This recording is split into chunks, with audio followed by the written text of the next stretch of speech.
ನಮಸ್ಕಾರ ಸ್ನೇಹಿತರೆ, ನಮ್ಮ ಮೊದಲ ಸುದ್ದಿ ಚಾನಲ್ಗೆ ನಿಮಗೆ ಸ್ವಾಗತ. ನಾವು ನಿಮಗಾಗಿ ಕೃಷ್ಣ ಸಂದೇಶವನ್ನು ಒತ್ತು ತರುತ್ತಿದ್ದೇವೆ.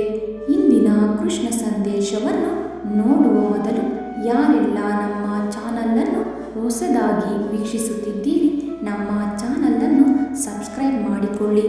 ಹಾಗೆಯೇ ಬೆಲ್ ಬಟನ್ ಒತ್ತುವ ಮೂಲಕ ನೋಟಿಫೈ ಆಗಿರಿ.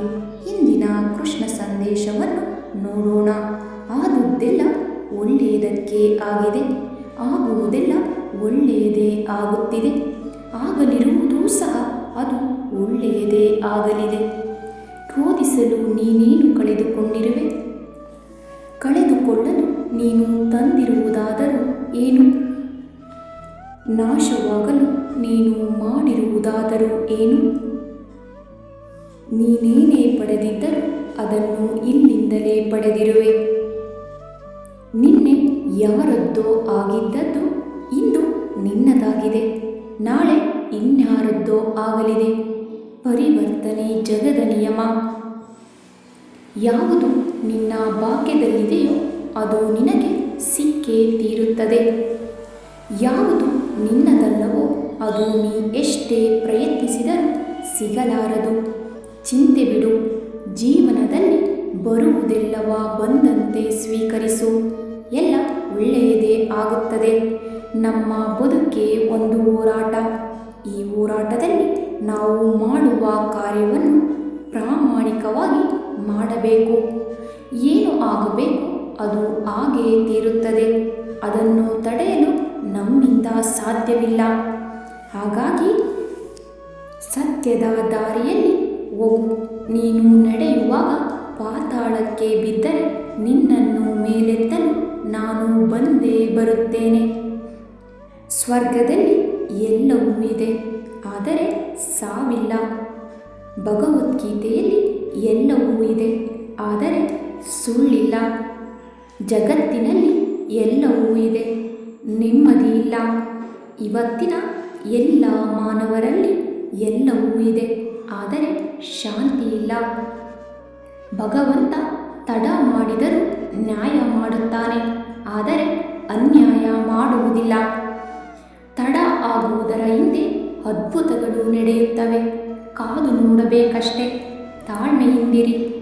ಎಲ್ಲ ಹೇಳುತ್ತಾರೆ ಮನುಷ್ಯ ಖಾಲಿ ಕೈಯಲ್ಲಿ ಬರುತ್ತಾನೆ ಎಂದು, ಆದರೆ ಮನುಷ್ಯ ಬರುವಾಗ ಭಾಗ್ಯದ ಜೊತೆ ಬರುತ್ತಾನೆ, ಹೋಗುವಾಗ ಕರ್ಮದ ಫಲ ಕೊಂಡು ಹೋಗುತ್ತಾನೆ. ಕರ್ಮವನ್ನು ಮಾಡು, ಫಲದ ಬಗ್ಗೆ ಯೋಚಿಸಬೇಡ. ಕೆಲಸವನ್ನು ಶ್ರದ್ಧೆಯಿಂದ ಪ್ರೀತಿಯಿಂದ ಮಾಡಿದರೆ ಫಲ ಇಂದಲ್ಲ ನಾಳೆ ದೊರಕಿಯೇ ದೊರಕುತ್ತದೆ.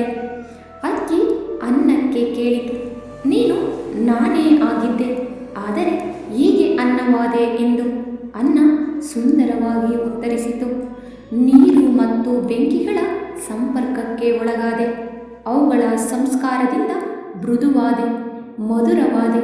ಅಕ್ಕಿ ಎನ್ನುವ ಭಾವ ಕಳೆದುಕೊಂಡೆ, ಅನ್ನ ಎನ್ನುವ ಭಾವ ಪಡೆದುಕೊಂಡೆ.